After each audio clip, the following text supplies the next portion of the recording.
एक दिन अचानक आसमान को चीरते हुए एक जाइंट एलियन स्पेसशिप धरती पर लैंड कर गई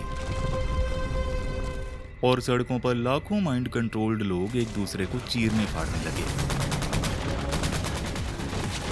क्योंकि एक रहस्यमयी एलियन फ्रीक्वेंसी ने धरती के सभी लोगों के दिमाग पर काबू करके उन्हें अपना गुलाम बना लिया था। पूरी धरती पर इस वक्त सिर्फ एक छोटा सा ईस्टर्न यूरोप का जोन बचा था जहां के लोग होश में थे, और अगर ये आखिरी मिलिट्री आउटपोस्ट भी खत्म हो गई तो बची खुची इंसानियत का वजूद भी हमेशा के लिए मिट जाएगा। लेकिन इस तबाही से ठीक पहले दुनिया कितनी शांति से चल रही थी, इसका अंदाजा तुम नियर फ्यूचर मॉस्को के एक होटल रूम से लगा सकते हो, जहाँ ओलेग नाम का एक सैनिक अपनी 2 हफ्ते की छुट्टी पर आया हुआ था और उसके साथ ही उसकी गर्लफ्रेंड एलियोना। वो दोनों एक होटल रूम में अपनी रात एंजॉय कर रहे थे, पर उन्हें बिल्कुल भी अंदाजा नहीं था कि दुनिया के दूसरे कोने यानी कि पेरिस में क्या होने वाला है। वहाँ एक प्लेन लैंड होने वाला था कि अचानक उसकी सारी लाइट्स बुझ गई। इसके साथ ही प्लेन में बैठे हर एक इंसान के दिमाग ने एक साथ काम करना बंद कर दिया, जिससे सब लोग बेहोश हो गए थे। जिसके बाद ये ब्लैकआउट जंगल की आग की तरह पूरी दुनिया में फैलने लगा और देखते ही देखते पूरी दुनिया अंधेरे में डूब गई। इस ब्लैकआउट से सिर्फ ईस्टर्न यूरोप का एक छोटा सा हिस्सा ही बच पाया था, जिसे अब सर्कल ऑफ लाइफ कहा जाता है। उस समय ओलेग और एलियोना होटल के एक रूम में थे। जब उनकी नजर खिड़की से बाहर पड़ी तो उन्होंने देखा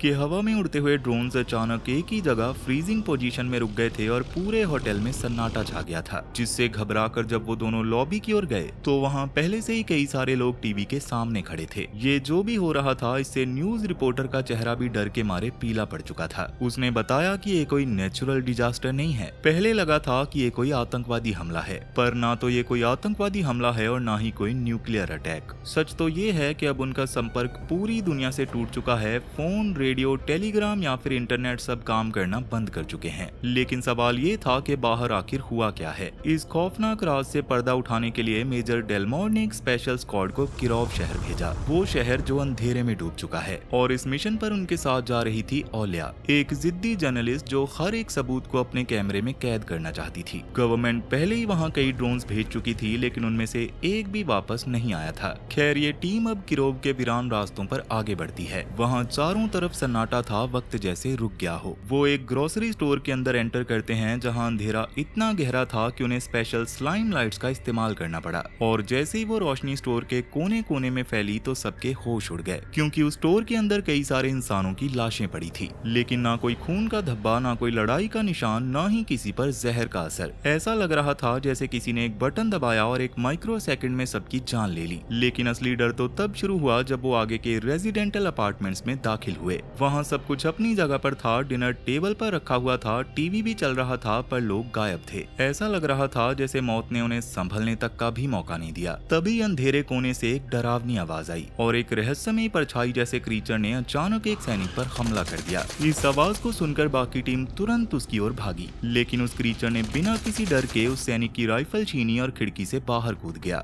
सैनिकों ने उस पर अंधाधुंध गोलियां भी चलाई, पर गोलियां उसके जिस्म से ऐसे पार हो गई जैसे वो हवा में बनी कोई आकृति हो, और वो चीज बिना किसी आहट के अंधेरे में गायब हो गई। अब इसके बाद उस जख्मी सोल्जर को किसी तरह प्लेन तक लाया गया, जहां उससे पूछा गया कि क्या तुमने उसका चेहरा देखा था, मगर उसके पास इसका कोई जवाब नहीं था, क्योंकि वहां अंधेरा इतना गहरा था कि किसी को पता ही नहीं चला कि वो कोई इंसान था, कोई एलियन या फिर मौत का दूसरा रूप। अब इस घटना के 1 महीने के बाद हालात और भी खतरनाक हो चुके थे। 100 मिलियन से भी ज्यादा लोग ऑफिशियली डेड डिक्लेयर किए जा चुके थे। गवर्नमेंट लोगों को शांत रहने की अपील कर रही थी, लेकिन इसके बावजूद सड़कों पर तबाही का मंजर था। धार्मिक समूह सड़कों पर आ चुके थे और दावा कर रहे थे कि दुनिया खत्म होने वाली है, कयामत का दिन आ चुका है। इसी दौरान यूरा नाम के एक आम लड़के को फौज में जबरदस्ती भर्ती होने की एक चिट्ठी मिलती है, मगर यूरा के लिए ये फैसला बहुत ही मुश्किल था, क्योंकि उसकी माँ अल्जाइमर की पेशेंट थी और उन्हें अकेले छोड़ना मौत के मुंह में धकेलने जैसा था। लेकिन देश के हालात इस वक्त ऐसे थे कि उसके पास और कोई रास्ता ही नहीं था। इसलिए अपनी माँ के इतना बीमार होने के बावजूद यूरा फौज में भर्ती होने के लिए निकल पड़ा। और वो जब आर्मी बेस की ओर जा रहा था तो उसे एहसास हुआ कि बस 1 महीने में दुनिया कितनी बदल चुकी है, क्योंकि सड़कें कब्रिस्तान बन चुकी थी और इंसानियत अपनी आखिरी सांसें ले रही थी। यूरा जब बेस पर पहुंचा तो उसे ओलेग के स्क्वाड में डाल दिया गया और वहाँ कर्नल मरीना और मेजर डेलमोर ने सभी नए रिक्रूट्स को एक एक कड़वा सच बताया कि जो शहर अंधेरे में हैं उन्हें क्वारंटाइन जोन बना दिया गया है। पूरी धरती पर अब सिर्फ एक ही जगह जिंदा बची है और वो है मॉस्को, यूक्रेन और फिनलैंड का छोटा सा हिस्सा, और उस जिंदा हिस्से को सर्कल ऑफ लाइफ का नाम दिया गया है। लेकिन उन्हें बिल्कुल भी अंदाजा नहीं था कि जिस सर्कल ऑफ लाइफ को वो अपना सेफ जोन समझ रहे थे, मौत की आहट अब उसी के बॉर्डर पर दस्तक दे रही है। इसके साथ ही कर्नल मरीना ने बताया कि जब हमारी टीम्स कुछ लाशें लेकर वापस बेस पर लौटी तो लैब टेस्ट में एक ऐसी बात सामने आई जिसने साइंटिस्ट के भी होश उड़ा दिए, क्योंकि हर एक इंसान की मौत किसी बाहर के जहर से नहीं बल्कि उनके अपने ही जिस्म के अंदर बने एंडोजेंस न्यूरोटॉक्सिन्स की वजह से हुई थी, जिसका मतलब था कि उनके अपने ही ब्रेन ने ऐसे केमिकल्स रिलीज किए थे जिनसे उनकी मौत हो गई। तुम लोग अब हमारी नई टीम्स हो, इसलिए तुम्हें सबसे बड़े टास्क दिए गए हैं। पहला ये पता लगाना कि इंसानी जिस्म ने खुद को ही जहर क्यों देना शुरू किया, और दूसरा क्वारंटाइन जोन के और गहरे इलाकों में जाकर खाने पीने के रिसोर्सेज जमा करना, क्योंकि मॉस्को में राशन तेजी से खत्म हो रहा है। लेकिन दिक्कत ये थी कि इन्होंने जो टीम्स पहले भेजी थी वो कभी वापस आई ही नहीं, जबकि उनके पास हैवी टैंक्स भी थे। अब इसके बाद वो सब लोग मिशन पर जाने की तैयारी कर ही रहे थे कि तभी नए वॉलंटियर्स की एक और भीड़ बेस पर पहुंचती है, और ओलेग तब दंग रह गया जब उसने भीड़ के बीच अपनी गर्लफ्रेंड एलियोना को खड़ा देखा। पर इससे पहले कि ओलेग उससे बात कर पाता, अचानक पूरे बेस पर डर पैदा करने वाला इमरजेंसी सायरन गूंज उठा। रेड लाइट्स ब्लिंक करने लगी और सभी सोल्जर्स तुरंत बेस और क्वारंटाइन जोन के बॉर्डर पर अपनी गन्स लेकर पोजीशन ले लेते हैं, क्योंकि रडार के मुताबिक दुश्मनों का एक बहुत ही बड़ा झुंड काफी तेज रफ्तार से बेस की ओर बढ़ता चला आ रहा था। लेकिन तभी बेस की पूरी पावर सप्लाई अचानक ठप हो जाती है, जिससे पूरा बॉर्डर गहरे अंधेरे में डूब चुका था। तब मेजर डेलमोर ने बिना वक्त गवाए हवा में फ्लेयर फायर की ताकि उन्हें कुछ दिखाई दे सके, और जैसे ही वो रोशनी आसमान में फैली तो सैनिकों के पैरों तले जमीन खिसक गई, क्योंकि वो अजीब विशालकाय क्रीचर्स बिल्कुल बॉर्डर के पास पहुंच चुके थे, और पल भर में ही डेलमोर के आदेश पर उन्होंने दुश्मनों पर गोलियों की बौछार कर दी। लेकिन वो दुश्मन इतने ताकतवर थे कि गोलियां खाने के बावजूद कुछ क्रीचर्स बॉर्डर क्रॉस करके बेस के अंदर घुस जाते हैं और सामने आने वाले हर एक इंसान को बेरहमी से फाड़ना शुरू कर देते हैं। इसी चीख पुकार के बीच एक भारी भरकम वजन ओलेग के ऊपर आ गिरता है और वो बेहोश हो जाता है। अगली सुबह जब ओलेग की आंख खुली तो उसे अपने जिस्म पर एक बहुत ही भारी डेड बॉडी का एहसास हुआ। खुशकिस्मती से यूरा ने ये देख लिया था कि वो अब भी जिंदा है, इसलिए वो तुरंत दूसरे सैनिकों को बुलाकर उन डेड बॉडीज को हटवा देता है। और तब कहीं जाकर ओलेग को पता चला कि जिस चीज ने उन पर हमला किया था वो दरअसल कई सारे विशालकाय जंगली भालू थे, और बॉर्डर के उस पार दर्जनों भालुओं की लाशें बिछी हुई थी। पर किसी को समझ ही नहीं आ रहा था कि जंगल के जानवर अचानक इतने हिंसक होकर आर्मी पर हमला क्यों करेंगे। खैर, अब जख्मी ओलेग को इलाज के लिए बेस के हॉस्पिटल में ले जाया जाता है, जहां वो अपनी गर्लफ्रेंड एलियोना को डॉक्टर की यूनिफॉर्म में देखकर हैरान रह गया था। वहां एलियोना ने उसके जख्मों का मुआयना किया और जब ओलेग को दर्द हुआ तो उसे एक प्यारी सी किस करके उसके दर्द को राहत में बदल दिया। वहीं दूसरी ओर कर्नल मरीना और डेलमोर एक ऐसे टॉपिक पर बात कर रहे थे जिसे अब तक राज रखा गया था, और उस टॉपिक का नाम था सेंसर्स। सेंसर्स वो लोग थे जिन्होंने ब्लैकआउट के बाद अजीब पावर्स हासिल कर ली थी। लेकिन मरीना ने साफ कह दिया कि ये कोई सुपर हीरोज नहीं है, बल्कि इनका दिमाग किसी रेडियो सिग्नल रिसीवर की तरह डाटा रिसीव कर रहा है। पर दिक्कत ये थी कि अभी तक कोई भी साइंटिस्ट इस डाटा को समझ नहीं पाया था। इस वक्त दुनिया का सबसे पावरफुल सेंसर था साशा, जिसे एक हाईली गार्ड मिलिट्री हॉस्पिटल में रखा गया था। ब्लैकआउट के बाद से साशा को हर रोज एक खौफनाक सपना आ रहा था, एक मिस्टीरियस गंजे इंसान का सपना। पर आज साशा के रूम में जेन्या नाम का एक अजीब सा आदमी बैठा हुआ था। जेन्या ने उसे बताया कि मुझे यहाँ आईडी नाम के शख्स ने भेजा है, और इसके साथ ही उसने एक ऐसा राज खोला जिसे सुनकर किसी के भी होश उड़ जाएं। जेन्या कहता है कि पहली वेव ने दुनिया की सारी इलेक्ट्रॉनिक्स खत्म कर दी, दूसरी वेव ने लिविंग ऑर्गेनिजम्स के अंदर सेल्फ डिस्ट्रक्शन ट्रिगर किया, और अब तीसरी वेव आने वाली है। और ये तीसरी वेव क्वारंटाइन जोन में बचे हर एक इंसान को कंट्रोल करके तुम पर हमला करवाएगी। उनकी तादाद मिलियंस में है और उनका खुद पर कंट्रोल भी खत्म हो चुका है, लेकिन तुम्हारे पास इसे रोकने का अभी भी वक्त है। मगर साशा इस पागलपन का हिस्सा नहीं बनना चाहता था, इसलिए उसने जोर जोर से सिक्योरिटी को आवाज लगाई। लेकिन हैरानी की बात ये थी कि जब गार्ड्स अंदर गए तो उन्हें जेन्या कहीं नजर ही नहीं आ रहा था, जिससे डॉक्टर्स को लगा कि साशा को भ्रम हो रहे हैं, इसलिए उन्होंने साशा के इंजेक्शंस के डोज को बढ़ा दिया। वहीं बेस के हॉस्पिटल में यूरा ओलेग से मिलने आया हुआ था, और वहां ओलेग ने यूरा से कहा कि मुझे ये तो नहीं पता कि क्वारंटाइन जोन में कौन है, पर मैं इतना जरूर जानता हूँ कि उस सैनिक की गन किसी भालू ने नहीं छीनी थी। इसी दौरान जब यूरा ने ओलेग से उसके परिवार के बारे में पूछा तो ओलेग ने उसे बताया कि मेरे माता माता पिता समारा में रहते थे। फैमिली में पापा ने मेरे भाई को पाला था और वो हमेशा मेरी तुलना उससे करते थे, जबकि मैं अपनी माँ का लाडला था। जब मेरा भाई सीरिया में मारा गया तो माँ बिल्कुल नहीं चाहती थी कि मैं फौजी बनूं, लेकिन अपने पिता को गलत साबित करने के लिए मैंने अपनी माँ की मर्जी के खिलाफ जाकर आर्मी ज्वाइन कर ली, जिसकी वजह से माँ से मेरी बहुत ही बुरी तरह से लड़ाई हो गई थी। और आज से 1.5 महीने पहले जब ये सब शुरू हुआ तो मैंने उन्हें कॉल करने की कोशिश भी की थी, लेकिन तब तक बहुत देर हो चुकी थी और उस दिन के बाद हमारी कभी बात नहीं हुई।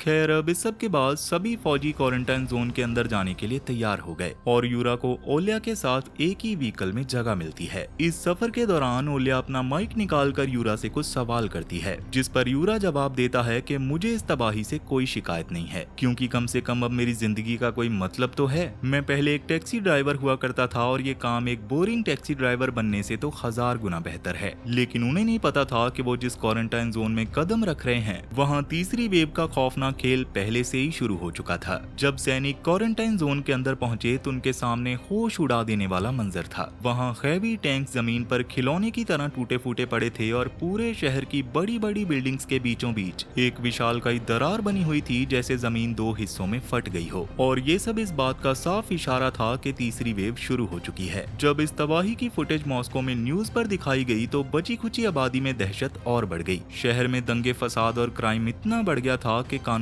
नाम की कोई चीज बची ही नहीं थी। गवर्नमेंट लोगों को शांत रहने को कह तो रही थी, लेकिन लोगों को लग रहा था कि उनके लीडर्स उनसे कोई बहुत ही बड़ा सच छुपा रहे हैं। क्वारंटाइन जोन में ज्यादा से ज्यादा इलाका कवर करने के लिए सैनिकों को अलग अलग ग्रुप्स में बांटा जाता है। यूरा और ओलिया ग्रुप साथ में थे और जब वो घने जंगल को क्रॉस कर रहे थे तो उन दोनों के बीच हल्की फुल्की नजदीकियां बढ़ने लगती हैं। वहीं दूसरी ओर रिकवरी के बाद ओलेग ने ग्रुप 4 को ज्वाइन कर लिया था, जो एक छोटे से कस्बे की जांच कर रहा था, जिसके दौरान एक स्टोर रूम का दरवाजा खोलते ही एक सैनिक पर भारी मेटल बार्स गिर जाती हैं, जिससे उसके पैर में गहरी चोट लग गई थी। इसलिए टीम ने खाली घर में रुकने का फैसला किया जब तक कि मेडिकल टीम नहीं आ जाती। खैर, अब अगली सुबह वहां पर एलियोना पहुंची, जिसने बताया कि उस सैनिक को तुरंत मॉस्को वापस ले जाना पड़ेगा, नहीं तो वो हमेशा के लिए अपना पैर खो देगा। उधर ग्रुप 7 ने भी रात एक अपार्टमेंट में बिताई थी, मगर सुबह ब्रेकफास्ट करते वक्त यूरा की नजर सामने एक स्टोर पर पड़ती है और उसे कुछ अजीब लगता है। उसने तुरंत ओलिया की रिकॉर्डिंग्स रीचेक की और कंफर्म किया कि जब वो कल आए थे तब उस स्टोर के दरवाजे बंद थे, पर अब वो खुले हुए थे। इसलिए यूरा कुछ सैनिकों के साथ उस स्टोर के अंदर जाता है, जहां उन्हें किसी के होने के सबूत मिलते हैं, जिसकी वजह से वो तुरंत वहां पर ट्रैप सेट कर देते हैं और अपार्टमेंट में वापस लौटकर रात होने का इंतजार करने लगते हैं। और जैसे ही रात को ट्रैप्स ट्रिगर होने की आवाज आई तो सभी सैनिक तैयार हो गए। यूरा ने ओलिया से रिक्वेस्ट की कि तुम अपार्टमेंट में ही रुको और उसे फ्लेयर्स का इस्तेमाल करना सिखाया, ताकि अगर वो वापस ना आए तो वो मदद बुला सके। लेकिन ओलिया ने यूरा की बात नहीं मानी और कैमरा लेकर चुपचाप उसके पीछे निकल पड़ी।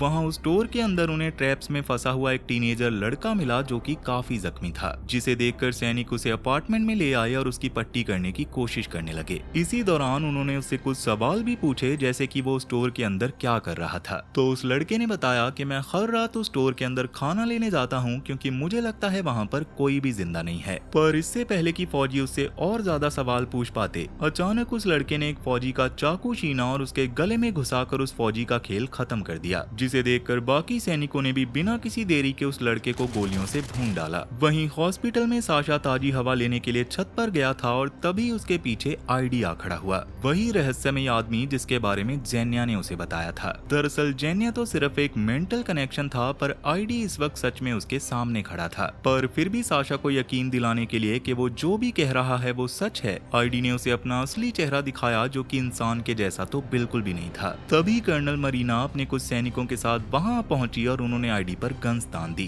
पर अगले ही पल वो सैनिक घूमकर मरीना पर ही गन्स पॉइंट कर लेते हैं। मरीना को कुछ भी समझ नहीं आ रहा था कि उसके सैनिक उस पर ही क्यों गन तान रहे हैं। इसलिए आईडी ने उसे बताया कि मैंने अपनी मेंटल पावर से तुम्हारे सैनिकों के दिमाग को कंट्रोल कर लिया है, जिसकी वजह से अब उन्हें मरीना में आईडी और आईडी में मरीना नजर आ रही है। और इसके साथ ही उसने मरीना को वार्निंग दी कि मेरे जैसे करोड़ों लोग इंसानियत का खात्मा करने के लिए धरती पर आ रहे हैं। और जब मरीना ने पूछा कि तुम आखिर हो कौन, कौन, तो आईडी ने जवाब दिया कि तुम्हारी भाषा में मैं वो हूँ जिसे तुम लोग भगवान कहते हो। तो अब इस सब के बाद मरीना आईडी से पूछताछ करने के लिए उसे अपने ऑफिस ले जाती है, जहाँ आईडी बताता है कि चांद के समंदर के ऊपर आने के बाद मुझे रेडिएशन शुरू करने का आदेश मिला था, पर मुझसे गलती हो गई। चांद इस यूरोप के सेक्शन के ऊपर आ गया, जिससे ये हिस्सा रेडिएशन से बच निकला। यही वजह थी कि सर्कल ऑफ लाइफ वजूद में आया और क्वारंटाइन जोन में फंसा हर एक इंसान अब एक माइंडलेस ड्रोन बन चुका था और वो जल्दी ही बचे हुए लोगों पर हमला करने वाले हैं। इसके साथ ही आईडी ने बताया कि उनकी अपनी प्रजाति को धरती की जरूरत है, क्योंकि उनका अपना तारा खत्म होने वाला है और अब उन्हें रहने के लिए एक नया सूरज चाहिए। लेकिन जो अगला राज आईडी ने खोला, उसने मरीना के पांव तले जमीन निकाल दी। आईडी ने बताया कि हजारों साल पहले एक वेव जीरो आई थी और वो वेव कोई और नहीं बल्कि खुद इंसानी प्रजाति थी। दरअसल इंसान एक बायो वेपन है जिसे एलियंस ने धरती के असली निवासियों को खत्म करने के लिए भेजा था। उनसे पहले जो लोग धरती पर रहते थे वो बेहद एडवांस सिविलाइजेशन थे, जिन्होंने पिरामिड और अंडर वाटर सिटीज बनाए थे। इंसान सबसे परफेक्ट बायो वेपन्स हैं, क्योंकि वो सब कुछ तबाह कर देते हैं और कब्जा कर लेते हैं। उनका डीएनए भी हमारी प्रजाति से काफी मिलता है, बस उनसे सारी साइकिक पावर्स छीन ली गई थी। लेकिन इस अनप्लैन्ड रेडिएशन की वजह से साशा जैसे लोगों के अंदर वो पावर्स वापस आने लगी हैं। इसके साथ ही आईडी ने बताया कि हमारे प्लेनेट से एक पूरी आर्मी कल तक यहाँ पहुँचने वाली है, लेकिन मेरा भाई रा पहले से ही धरती पर मौजूद है। मगर आईडी को रा के रहम न करने वाले तरीके बिल्कुल भी पसंद नहीं है और वो उसे ढूंढना चाहता है और अपने उन डरावने सपनों के जरिए रा की एग्जैक्ट लोकेशन सिर्फ साशा को ही पता है। इसी दौरान क्वारंटाइन जोन में कैसी तबाही मच गई जिसकी किसी ने कल्पना भी नहीं की थी। सभी टीम्स पर अचानक माइंड कंट्रोल इंसानों के विशालकाय झुंड ने हमला कर दिया। सैनिकों ने भी तुरंत फायरिंग शुरू कर दी और लाइन ऑफ डिफेंस बनाने की कोशिश की, मगर दुश्मनों की गिनती इतनी ज्यादा थी कि उन्हें रोकना नामुमकिन था। माइंड कंट्रोल्ड लोग बिना किसी डर के गोलियों के सामने आते रहे और देखते ही देखते ज्यादातर सैनिक मारे गए और बचे हुए सैनिकों का गोला बारूद भी तेजी से खत्म होने लगा था। जब एक ब्लास्ट में वो अपार्टमेंट उड़ गया जिसमें ग्रुप 7 छुपा हुआ था, तो घबराए हुए यूरा ने ओलिया से कहा कि वो हवा में फ्लेयर शूट करे। लेकिन इस वक्त हर तरफ से फ्लेयर्स आसमान में जा रहे थे। सभी टीम से एक साथ मदद मांग रही थी, मगर बेस के पास इतने रिसोर्सेज नहीं थे कि वो सबकी जान बचा सकें। इसलिए अभी के लिए ग्रुप 7 के बचे हुए मेंबर्स एक बिल्डिंग की छत पर चढ़ते हैं ताकि वो लोग उन माइंड कंट्रोल्ड हमलावरों की पहुंच से दूर रहें। उधर मरीना और आईडी की बातचीत तभी रुकती है जब मरीना को इस मैसिव अटैक के बारे में मैसेज मिलता है और आईडी ने उसे ताना मारते हुए कहा कि तुम लोग अपना वक्त बर्बाद कर रहे हो। इसलिए बिना देर किए मरीना आईडी, ज़ेन्या और साशा के साथ हेलीकॉप्टर में बेस की ओर बढ़ने लगती है। और इस सफर के दौरान आईडी ने बताया कि मैं तब तक अमर हूँ जब तक कोई जानबूझकर मुझे मार ना दे। खैर, अब बेस पर पहुंचते ही आईडी साशा को एक ट्रांस स्टेट में भेजता है जिसमें साशा का शरीर बुरी तरह से हिलने लग गया था। उसकी उंगलियां अपने आप ही चलने लग गई थी और वो कागज पर रा की लोकेशन ड्रॉ कर देता है और वो लोकेशन थी किरोव शहर में खड़ी एक विशाल का इमारत। अब रा की लोकेशन पता चलते ही आईडी ने बची हुई आर्मी को तुरंत किरोव शहर की ओर बढ़ने के लिए कहा, पर जैसे ही मेजर डिलमोर ने आईडी के असली चेहरे को देखा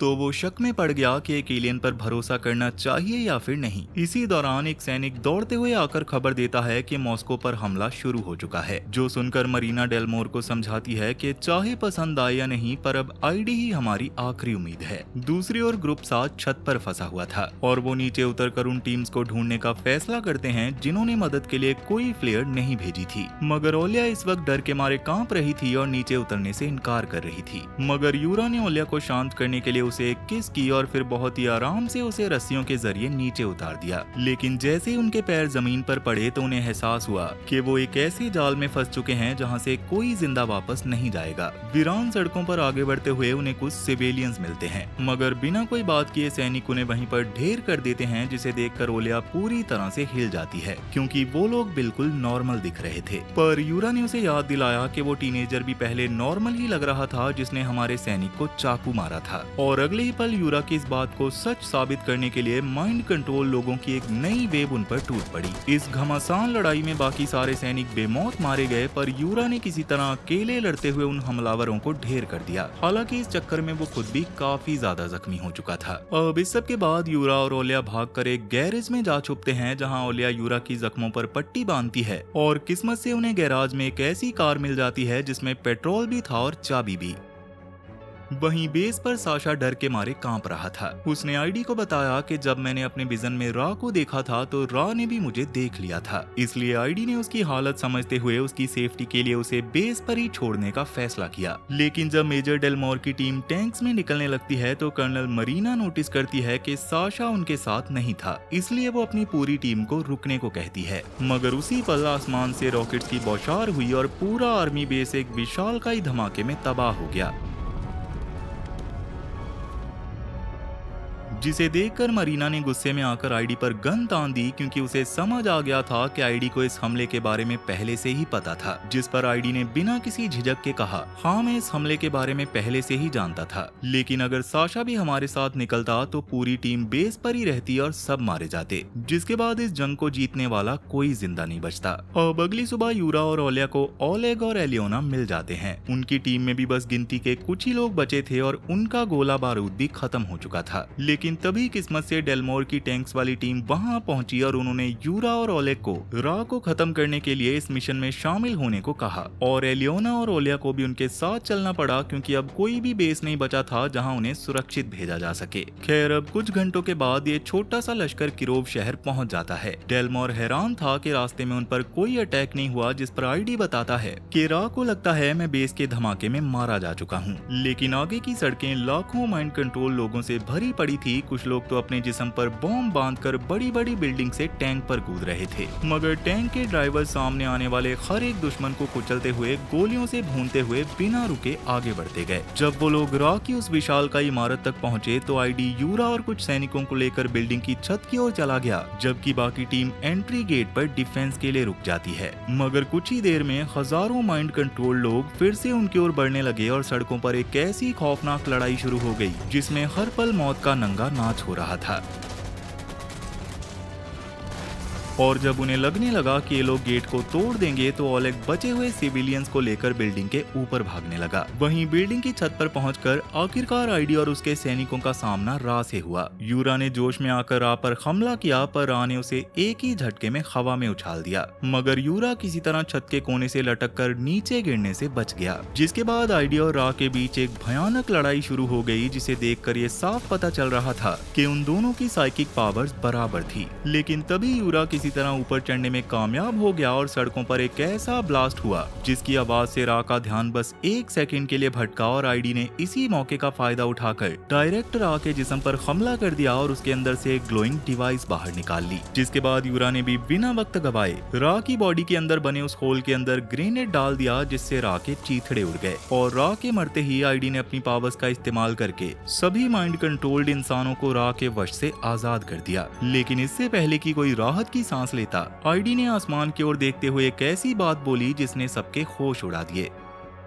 आईडी कहता है कि अब उनका अगला स्टेप है आसमान से आने वाली एलियन स्पेसशिप को खत्म करना, क्योंकि आखिरकार इंसानों को बनाया ही मारने के लिए गया था। ये सुनकर ज़ेनिया गुस्से में चिल्ला उठता है कि तुमने ब्लैकआउट होने से पहले हमें बॉर्न क्यों नहीं किया। एलियोना और मरीना भी आईडी के खिलाफ आवाज उठाती हैं कि इंसानों को कठपुतलियों की तरह इस्तेमाल करना बिल्कुल गलत है। लेकिन आईडी ने कहा कि मैं वही भगवान हूँ जो इंसान डिजर्व करते हैं। मगर ये सुनते ही ज़ेनिया का खून खौल उठा और वो चाकू निकाल कर आईडी पर झपट पड़ा। लेकिन पल भर में आईडी ने अपनी साइकिक पावर्स का इस्तेमाल किया, जिससे ज़ेनिया का हाथ घूम गया और वो चाकू सीधा मरीना के सीने में उतर गया, जिससे मरीना वहीं पर ढेर हो गई। ये सब देखकर ओलेग गुस्से से पागल हो जाता है और आईडी पर हमला करने के लिए आगे बढ़ता है, पर अचानक उसके रास्ते में यूरा आ खड़ा होता है। यूरा आईडी का बचाव करते हुए कहता है कि आने वाली एलियन प्रजाति से सिर्फ आईडी ही हमें बचा सकता है। मगर ओलेग इस वक्त बहुत गुस्से में था, जिसकी वजह से उन दोनों दोस्तों के बीच एक भयानक लड़ाई शुरू हो जाती है। और इस लड़ाई में यूरा ओलेग को बेरहमी से पीटना शुरू कर देता है। मगर ओलिया से ये सब देखा नहीं गया, इसलिए उसने जमीन से एक गन उठाई और यूरा को रोकने के लिए उस पर गोली चला दी। उसी वक्त ज़ेनिया दोबारा आईडी को मारने की कोशिश करता है, पर आईडी उसे हवा में ही रोक लेता है। ओलेग के पास मौका था यूरा को खत्म करने का, पर वो अपना ध्यान आईडी पर शिफ्ट करता है और उस पर गोलियां बरसा देता है। लेकिन आईडी पर इन गोलियों का कोई असर नहीं होता। तब आईडी अपनी पावर से ओलेग के दिमाग को हैक कर लेता है, जिससे अब ओलेग को वहाँ खड़ा हर एक इंसान अपने बाप की की शक्ल में नजर आ रहा था। लेकिन इसी बीच आईडी एक सबसे बड़ी गलती कर बैठा। दरअसल जेनिया एक सेंसर था, इसलिए वो आईडी के इस भ्रम को चीर कर उसके असली पोजीशन को ढूंढ निकालता है और एक ही झटके में आईडी को पकड़कर आसमान को छूती हुई इस बिल्डिंग की छत से नीचे कूद जाता है और सैकड़ों फीट की ऊंचाई से नीचे गिरते ही वो दोनों मारे जाते हैं। इसी दौरान आसमान का सीना चीरते हुए एक विशालकाय एलियन स्पेसशिप बिल्डिंग्स को रौंदते हुए जमीन पर लैंड कर जाती है। ओलेग जमीन पर पड़ा वो डिवाइस उठाता है जो आईडी ने रा के जिस्म से निकाला था और वो यूरा को जिंदा छोड़कर ओलिया और एलियोना को लेकर वहां से निकल जाता है। जिसके बाद सारे गिरे हुए सैनिकों से गोला बारूद जमा करने के बाद वो तीनों स्पेसशिप के अंदर चले जाते हैं। स्पेसशिप का दरवाजा पहले से ही खुला हुआ था क्योंकि वो रा का इंतजार कर रही थी, मगर अंदर का मंजर देखकर उनके पैरों तले जमीन खिसक गई क्योंकि अंदर सैकड़ों एलियंस पॉड्स के अंदर सो रहे थे। और जैसे ही ओलेग वो डिवाइस प्रेस करता है तो पॉड्स में ऑक्सीजन की सप्लाई शुरू हो जाती है, जिससे ये साफ हो गया था कि रा को इन्हें जगाना था और टाइमर दिखा रहा था कि एलियंस जल्दी ही होश में आने वाले हैं। इसलिए ओलेग ने उन पर फायरिंग की और गोलियां उन्हें मार भी रही थी, मगर उनके पास ना तो इतनी गोलियां थी और ना ही इतना वक्त कि वो एक एक करके सब एलियंस को मार सकें। तभी ओलिया की नजर जमीन पर बिछी ऑक्सीजन पाइप्स पर पड़ती है। उसने देखा कि एक पाइप डिस्ट्रॉय करने से एक साथ कई पॉड्स में एलियन मर चुके हैं, इसलिए वो तीनों बिना वक्त बर्बाद किए सारी पाइप्स को तोड़ना शुरू कर देते हैं और देखते ही देखते पूरी एलियन प्रजाति को वहीं पर रोक देते हैं। लेकिन जब एलियोना ने आखिरी पाइप को तोड़ने के लिए अपनी गन उठाई तो वो वहीं पर जम गई, क्योंकि वो आखिरी पॉड्स नॉर्मल एलियंस के नहीं थे बल्कि उन एलियंस के बच्चों के थे। जिसके कुछ ही देर बाद बच्चे पॉड से बाहर निकलने लगे और ओलेग ने जब उन मासूम चेहरों को देखा तो उसके हाथ से हथियार जमीन पर गिर जाता है और वो उन मासूम क्रीचर्स को नुकसान पहुंचाने की हिम्मत नहीं जुटा पाता। लेकिन क्या ये बच्चे वाकई मासूम थे या फिर इंसानियत का अंत करने वाले थे? इसी सवाल के साथ हमारी आज की ये कहानी यहीं पर खत्म हो जाती है। और वीडियो पसंद आई हो तो वीडियो को लाइक और चैनल को सब्सक्राइब करना मत भूलना। मिलते हैं अगली वीडियो में, तब तक के लिए टाटा और गुड बाय।